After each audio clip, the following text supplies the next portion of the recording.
Este fin de semana, la segunda consulta, antes incluso de que el nuevo gobierno tome posesión, como sucederá el próximo 1 de diciembre. Una consulta sobre los megaproyectos de infraestructura del Tren Maya y el ferrocarril comercial del Istmo de Tehuantepec. Una consulta con resultados no difícilmente anticipables, más bien fácilmente anticipables y con resultados bastante poco inciertos. Un verdadero desafío para los que creen que justamente esta clase de consultas lo que tendrían que ofrecer es la expectativa de que el resultado no fuera conocido o previsto de antemano. Este es el tema que vamos a abordar hoy en Opiniones Encontradas. ¿Cuáles son los principales obstáculos que enfrentan estos proyectos, además de los cuestionamientos que se han producido alrededor de las consultas y particularmente de esta que se celebrará el fin de semana? Soy José Buendía y le agradezco mucho que esté con nosotros en este programa en el que todas las ideas se pueden cuestionar siempre que se debatan. Acompáñenme.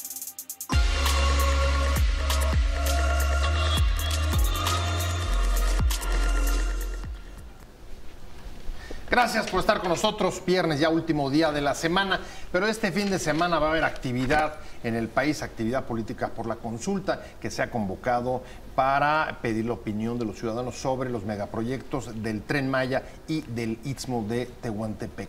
Una consulta que ha sido cuestionada, algunos la han señalado reiteradamente como un mecanismo a modo para convalidar una decisión ya tomada, es decir, la construcción de ambos proyectos, mientras que el presidente electo ha tomado la iniciativa y no solamente ha adelantado el sentido favorable de su voto en esta consulta, sino además la sigue defendiendo. Es la segunda consulta que se hace antes incluso de que llegue a tomar posesión. Recordará, la otra fue sobre el aeropuerto.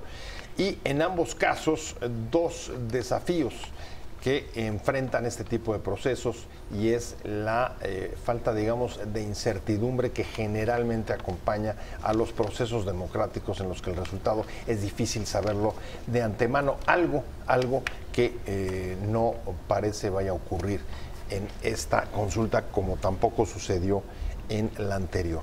Pero vamos a meternos a analizar cuáles son los obstáculos, además del tema de la consulta, que enfrentan estos proyectos desde el punto de vista ambiental, desde el punto de vista de los derechos culturales de las comunidades indígenas y de los pueblos que van a recibir, o en su caso recibirían, estas inversiones, estos megaproyectos. Por eso me da mucho gusto que esté con nosotros Carlos Lara, defensor de los derechos culturales y además la organización Artículo 27, que justo se va a dedicar a esto. Así es. A defender los derechos culturales de las comunidades por causas pues diversas, desde asuntos que tienen que ver con la construcción de megaproyectos, sí, de obras, de servicios, y me imagino que de otra clase de actividades que pueden tener una incidencia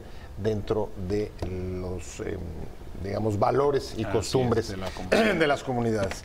Y está también el abogado José Manuel Hermosillo.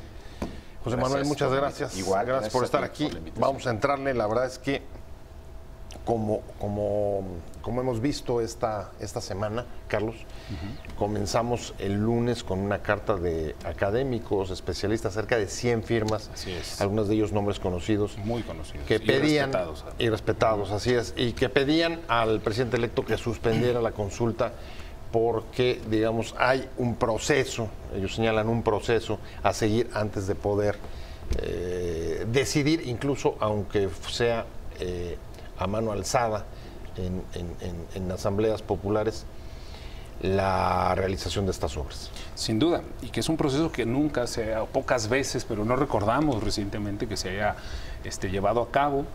Hay podemos ir desde el convenio 169 de la OIT, podemos bajarnos después al segundo constitucional, al 26 constitucional en materia de planeación. Y hay una ley, no quisimos entrar más a detalle, nosotros hicimos llegar también al presidente una carta que fue recibida hace un par de días en su casa de transición y en la que señalamos fundamentalmente la ley, Pepe, de planeación. La ley establece un principio que fue traído en 2002 por legisladores de izquierda a México. Se trajo del Parlatino a México y se aprobó en 2011 y este principio es la factibilidad cultural. Entonces, están obligados, este gobierno entrante está obligado a observar este principio en la realización de estos proyectos, porque justo va a iniciar un proceso que es la elaboración del Plan Nacional de Desarrollo. Y justo se reformó la ley recientemente, ahora en febrero, para que la entrega a los diputados del Plan Nacional de Desarrollo sea a partir de febrero, para que estos lo devuelvan aprobado en abril, pero eso aplicará en 2024. O sea, que tiene tiempo de sobra para llevar a cabo este proceso. Y por otro lado, las consultas, ¿no? Que mucho se habla de derechos de comunidades indígenas. Tenemos una nueva ley en la que participamos, por cierto, la Ley de Cultura y Derechos Culturales, la nueva, que acaba de cumplir un año. Tenemos, por lo menos esta semana se han presentado 4 leyes que tienen que ver con comunidades indígenas. Incluso en septiembre se aprobó una sobre la realización de consultas. En fin, leyes tenemos un montón de leyes, ¿no? No es un problema de leyes, es un problema de aplicación de las leyes, ¿no? O de no aplicación. Exactamente, y entonces vienen las observaciones, que aquí cabe decir una cosa, esto no es un acto, todavía, un acto de autoridad, puesto que todavía no entra. Entonces, hay medios de defensa para llevar a cabo este tipo, o para enfrentar este tipo de actos de autoridad, en su momento lo haremos. Estos son más bien actos autoritarios, de decir, oye, vamos a hacer una consulta y hagamos un proceso al revés. No, se tiene que consultar a las comunidades indígenas, eso está claro en la Constitución y en la ley. Y la consulta que se va a iniciar el día de mañana no figura en ningún marco jurídico. A ver, interesante término.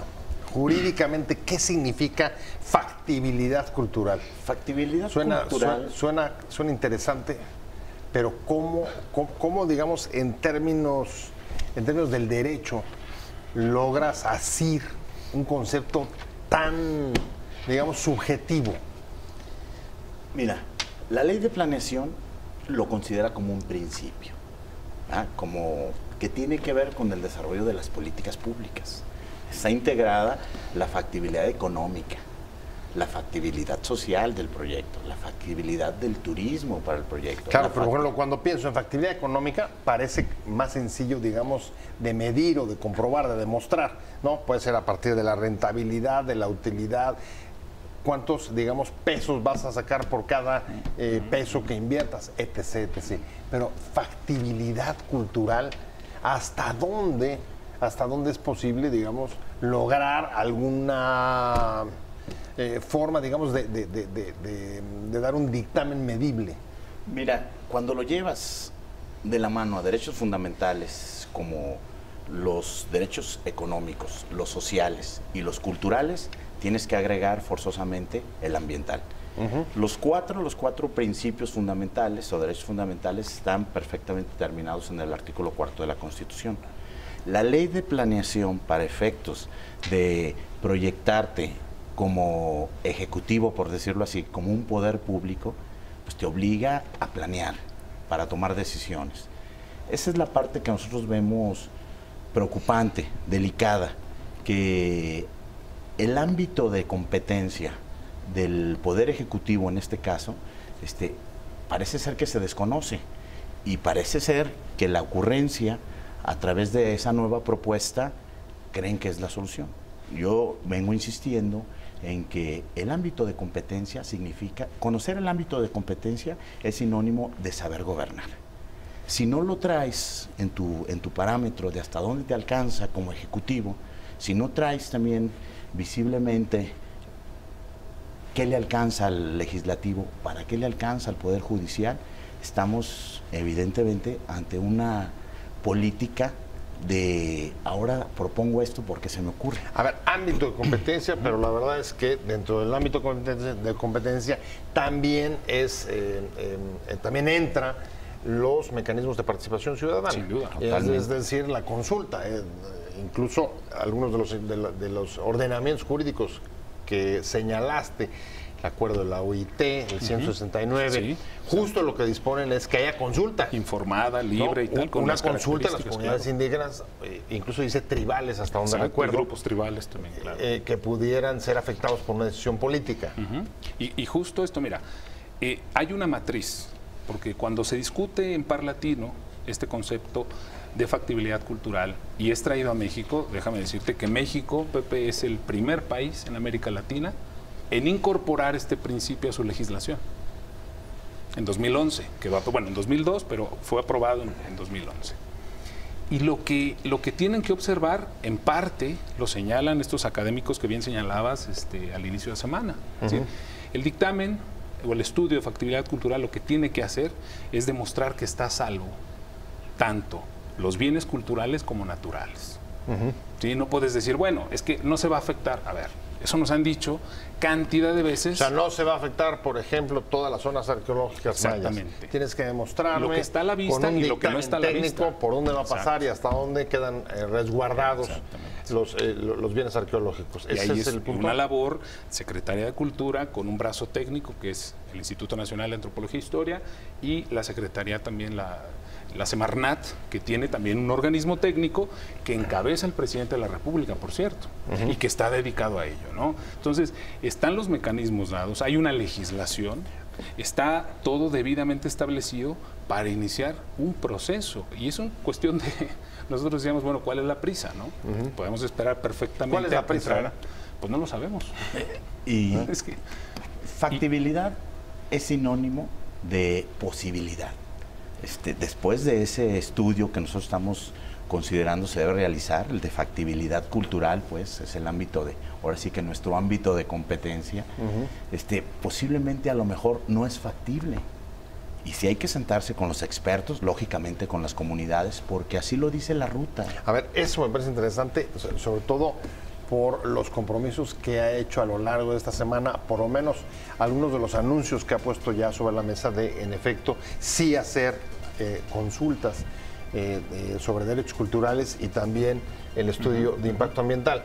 ¿Qué implicaciones tendría el haber hecho una consulta sobre el sí o no a la construcción de estas obras y después hacer los estudios de factibilidad en ambas materias? Déjame hablando de la consulta sobre los megaproyectos del sureste, el Tren Maya, allá en la península de Yucatán, y el tren comercial del Istmo de Tehuantepec. Estamos hablando con José Manuel Hermosillo, Carlos Lara, me quedé contigo, ambos defensores de los derechos culturales de las comunidades. Y el tema en el que nos quedamos es, a ver, ¿qué sucede, Carlos, si, como es previsible, en la consulta del fin de semana tiene un resultado positivo? Es decir, que la gente que vaya y deposite su voto diga que sí, independientemente de cuántos sean, cómo vayan, de dónde salieron, etcétera, y luego cumplan con hacer los estudios de impacto ambiental que son requeridos por la ley para esta clase de proyectos, así como el de la factibilidad cultural.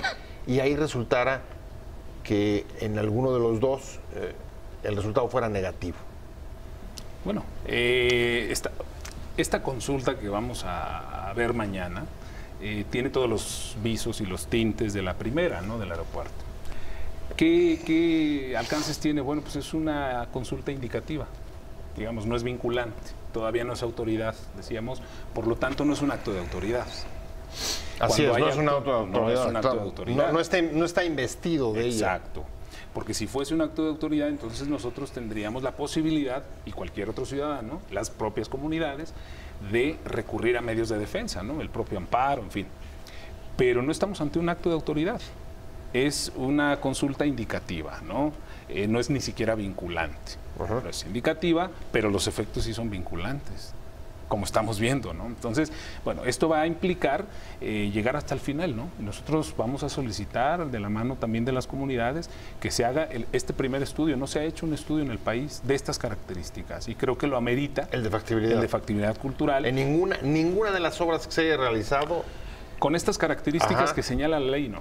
Que lo adopte como principio, porque además la factibilidad cultural, por lo menos lo que se discutió en Parlatino en 2002, es un libro de cerca de 500 páginas, y tiene sus matrices de cómo realizarse. No es nada más hay un concepto. ¿No? O sea, hay un protocolo muy por claro. Supuesto. Totalmente. Y de la misma forma que se hacen estudios de factibilidad económica, de factibilidad financiera, ambiental, bueno, el de factibilidad cultural es obligado. Ahí está en la ley y es muy claro. Y en la misma ley, además de la Constitución, está el tema de las consultas. Bueno, además hay que decir, ¿no? Las propias comunidades, algunas de ellas, los que pueden resultar afectados, como la Red Nacional Indígena, ya han salido a reclamar que sean consultadas. Mira, ¿cómo puede sonar que vayas a consultar a la ciudadanía en general y no antes consultes a los directamente afectados, a las comunidades indígenas, que las hay y que de una u otra forma hasta ahorita han dicho que no conocen nada del proyecto y quieren ver qué beneficio les puede traer el proyecto? El proyecto de factibilidad en la extensión de la palabra podría traerle diferentes beneficios, empleos, crecimiento, desarrollo a la zona, pero no nos vaya a pasar como esa gran cantidad de hoteles que hay en ciertas regiones donde muchas veces ni a los mismos habitantes de esa comunidad ni siquiera los contratan. Eso es delicado.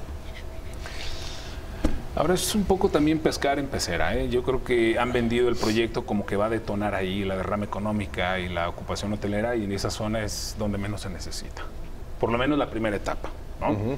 Y dos, creo que como proyecto, nosotros llevamos 10 años trabajando en la defensoría de algunos casos, unos con mayor éxito que otros, haciendo esta diferencia entre la explotación y el aprovechamiento. ¿Qué buscamos? Bueno, a través de un activismo judicial en materia de cultura, instaurar elementos para que lo que se dé sea un aprovechamiento y no una explotación. Mira, ¿por qué fracasó en algunas zonas del país el turismo cultural? Y digo fracasó porque las experiencias fueron muy malas. En 2002, cuando se hace el primer programa nacional de turismo cultural, el primer estudio que detona o que muestra que algunas zonas son susceptibles de aprovechamiento, se optó por la explotación. Y entonces fue muy difícil conciliar entre Sectur y el entonces Conaculta, INA y demás. Pero hay casos de éxito también. Entonces, quiero decir que hay sitios donde se ha llevado a cabo con esquemas de aprovechamiento y una relación en donde todos ganan, y que eso es lo más plausible que puede haber, pero hay otros que no. Y México, lo que hizo que volviera a los 10 países más visitados del mundo fue la cultura. Es sin duda la cultura. Bueno, y hay que decirlo, es parte de la justificación de este proyecto. Sin duda. Una de las razones que están ofreciendo para la construcción, por ejemplo, del Tren Maya, es justamente volver a dar, digamos, una voz y volver a proyectar el mundo maya, especialmente el de la península de Yucatán, a el mundo. Y ese parece un propósito loable. No, creo que la discusión no está ahí, ¿o sí? Es cumplir con los propósitos de mecanismos que ya existen, que además pudiese este nuevo gobierno estrenarse con esa figura, vestir ese proyecto con un verdadero análisis, con un verdadero estudio sobre esa factibilidad, sobre la pertinencia del proyecto, para efectos de beneficiar no nada más culturalmente la región, sino desde el ámbito integral, pues, económico, turístico, lógicamente cultural, y el tema que a veces dejamos en segundo plano, el tema ambiental, pues, que esta vez...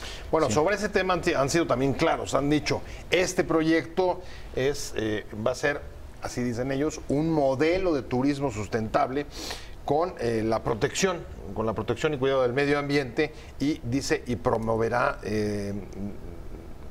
el desarrollo de las comunidades indígenas. Es decir, están respondiendo, digamos, en positivo a las críticas que han recibido y diciendo, no se preocupen, ambas cuestiones se van a respetar y van a salir adelante. Claro, lo cual, no es una graciosa concesión de este equipo de transición, sino está en la ley. Y es que lo tienen que hacer, pero estando en la ley, estando en la Constitución, estando en instrumentos internacionales, no se ha hecho. Y hoy la desconfianza crece porque se está comenzando el proyecto al revés, ¿no? Entonces, esto es lo que hace observable y pertinente el que nosotros salgamos y hagamos llegar una carta y digamos, a ver, la ley dice esto. Y establece sus plazos y la metodología y demás, y no se está haciendo. Ahí está ¿Cuánto puede llevar, por ejemplo, un proceso de esta naturaleza? Hacer el estudio de factibilidad y al mismo tiempo hacer el estudio de impacto ambiental. ¿Qué tanto, digamos, puede postergar el inicio de estas obras? Tampoco mucho. Un par de meses. Nada más, tan rápido. Tienes las instituciones que además, déjame decirte, y todos lo saben, el INAH es una gran institución que lleva décadas y tiene un registro preciso de todo el país, de qué es lo que tenemos como parte del patrimonio arqueológico, subacuático, en fin, está todo debidamente catalogado. Por eso me refiero a que, y hay otra gran institución, bueno, Semarnat, y tiene un brazo técnico que encabeza el propio presidente y que se dedica a esto. Es decir, no es crear una instancia o no es contratar especialistas para que hagan, no. Están las instituciones y tienen esa misión. Bueno, incluso pongo sobre la mesa un calendario informal que dio a conocer Rogelio Jiménez Ponce, el próximo titular de Fonatur. Dijo, en diciembre vamos a hacer la consulta a los pueblos indígenas. Me imagino que se estaba refiriendo a responder a las obligaciones del artículo 169 de la OIT. Entre otros, porque ahí también está el 20 de la Ley de Planeación, en fin, pero sí, y el artículo 2 constitucional. Y la segunda dijo, y en 2019 vamos a poner en marcha lo necesario para sacar los estudios de impacto ambiental. Es decir, la obra entonces, ¿cuándo comenzaría a realizarse?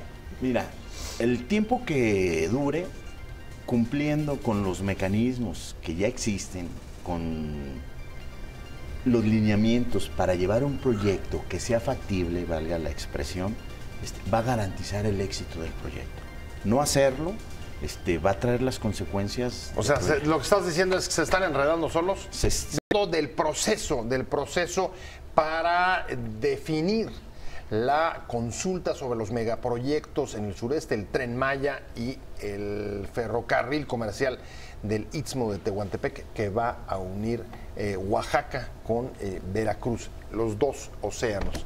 Y Carlos, una cosa que comentábamos en el corte, en efecto, a veces, aunque estén en la ley y sean disposiciones legales, cuestiones que tienen que ver, por ejemplo, con permisos como el impacto ambiental, las manifestaciones de impacto ambiental, claro, a veces también parecen ser utilizadas o desvirtuarse hasta convertirse en verdaderos obstáculos para el desarrollo de proyectos de distinta índole, turísticos generalmente. Estoy pensando, por ejemplo, en Holbox, sí, un desarrollo turístico que está parado desde hace por lo menos 5 años.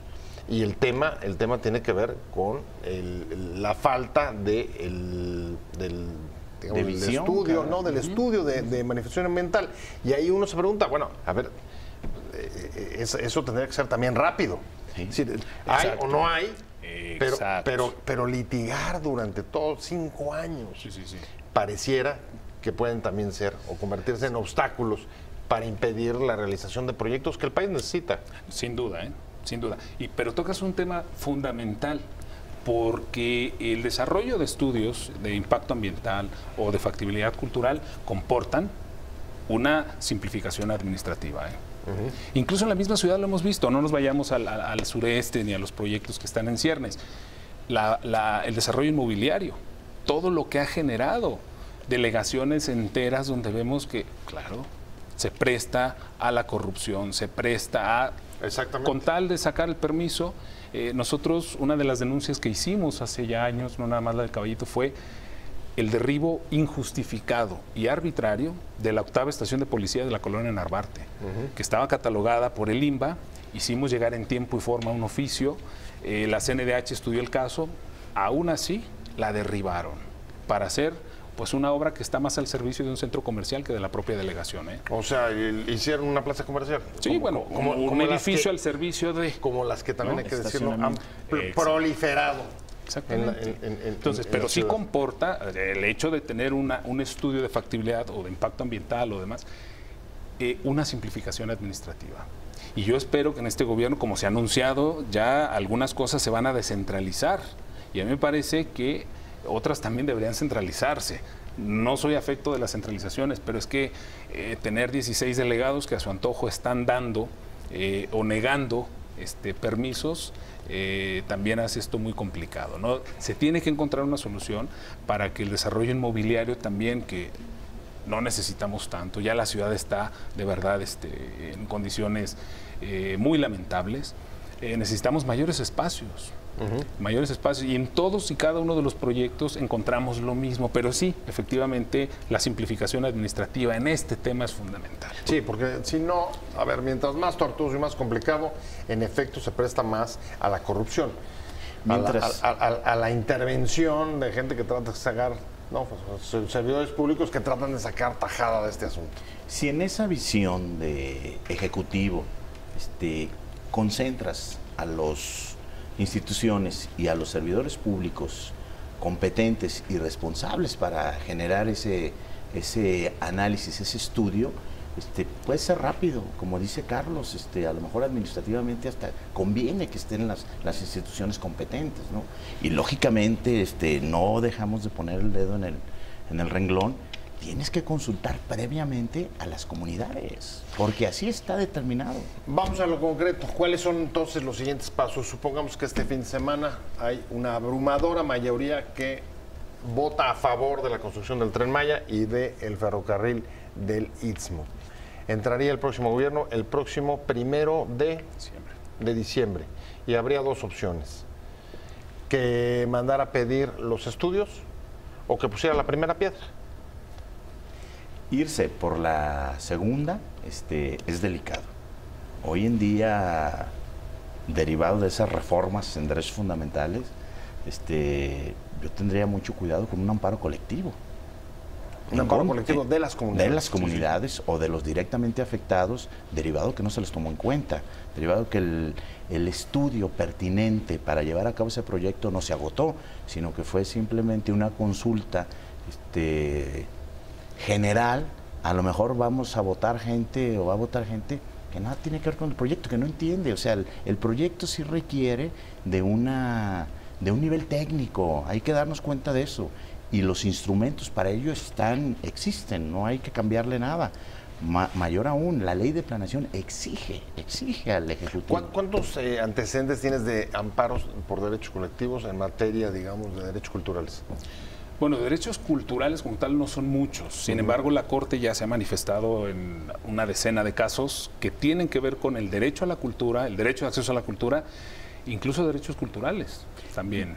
Una decena de casos. No ha fallado uno solo, la Suprema Corte. Y no es una flor, ni mucho menos.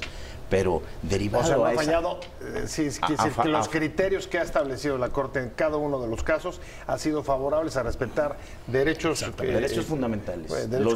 Los derechos culturales como tales, la Corte, derivado de ese nueva antropología constitucional de la reforma 2011, ha sido consecuente. No sé si tenga que ver el caso Radilla, que fue pues, un asunto de derechos humanos. De derechos humanos, de ahí se derivó todo. Que de ahí la Comisión Interamericana de Derechos Humanos exigió que no se volviera.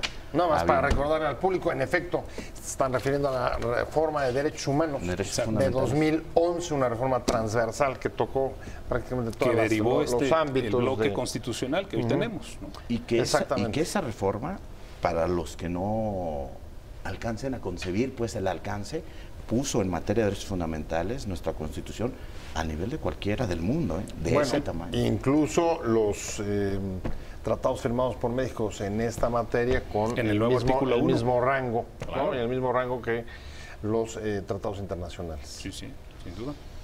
Y mira, como bien decía José Manuel, contrario a esto, Pepe, tenemos en estos 2 meses, fíjate, una iniciativa de ley general de consulta a los pueblos y comunidades indígenas en el Senado. Tenemos un proyecto de dictamen que desaparece la Comisión Nacional para el Desarrollo de los Pueblos Indígenas y devuelve otra vez esa figura a un instituto. Tenemos otra del senador Monreal, Ley para la Protección de los Derechos Colectivos de propiedad de los pueblos y comunidades indígenas sobre conocimientos y expresiones culturales tradicionales. Y hace 2 días la senadora Susana Harp presentó una iniciativa en la que pretende incluso proteger la propiedad intelectual de las obras artesanales y establece incluso penas como la cárcel. Es decir, a ver, ¿qué estarían tratando de sugerir? Digamos que no es un tema de leyes. Que tenemos un enorme activismo para hacer leyes, digamos, políticamente correctas o que pueden ser... Estas son de estos últimos 2 meses, ¿eh? Pueden ser, digamos, fáciles de vender porque vender la protección de derechos a nadie le cae mal. El problema es que al mismo tiempo la aplicación, cuando entra en colisión con otra clase de derechos, como suele suceder, los derechos, digamos, se marginan por parte de los ejecutivos. ¿Ese es el tema? Mira, yo diría, con las leyes que comentó Carlos, en varios escenarios, aprovecho este buen medio de comunicación para decir que ya las instituciones deben demostrar la voluntad por proteger las manifestaciones culturales, por garantizar la defensa de derechos de autor, de propiedad intelectual. Existen los lineamientos, los instrumentos normativos para ello, las instituciones, Indautor, la propiedad intelectual, pero seguimos viendo de manera ventajosa empresas nacionales e internacionales apropiarse de la iconografía, del arte popular, por citar algún rubro, ¿no? Se siguen violando derechos y las instituciones poco hacen. Entonces cree pues este nuevo gobierno que con leyes nuevas lo va a lograr. Cuando hace falta es ponerse a trabajar. ¿Para efectos de qué? De garantizar. O sea, lo que están diciendo, a ver, por un lado proponen en el Senado leyes para garantizar derechos culturales y al mismo tiempo las ignoran. Se les habían olvidado. Existen, ¿no? Exactamente. Esa es la contradicción. Aunque ya se acordaron. Porque la promesa es que en diciembre va a haber consultas. Y hay licitaciones en marcha y demás. Pero licitaciones en diciembre también, en diciembre, ¿no? También. Entonces, a ver, ¿a qué estamos jugando? Lo que nosotros estamos señalando es que este estudio, por lo menos lo que concierne a cultura y a la consulta a las comunidades indígenas, se tiene que realizar de forma libre, como se dice, se señala en el convenio, informada y demás, que no se está haciendo. Y 2, la cultura, y te consta, Pepe, que siempre ha sido utilizada como un elemento discursivo, que es muy importante, que es lo que nos da color en el mundo, que es todo. En los últimos 5 años el presupuesto se fue a la baja. Sí, entonces, sí, se secó esa si no le van a dar a la cultura, señores, no le quiten. ¿Sí? Y lo menos que pueden hacer es un estudio de factibilidad cultural que deje a salvo los bienes culturales. Vamos a seguir muy de cerca el tema. A mí ya se me agotó el tiempo. Discúlpame, José Manuel. No. Vuélvenos a invitar. Último punto. ¿Quieres agregar algo? Mira, yo...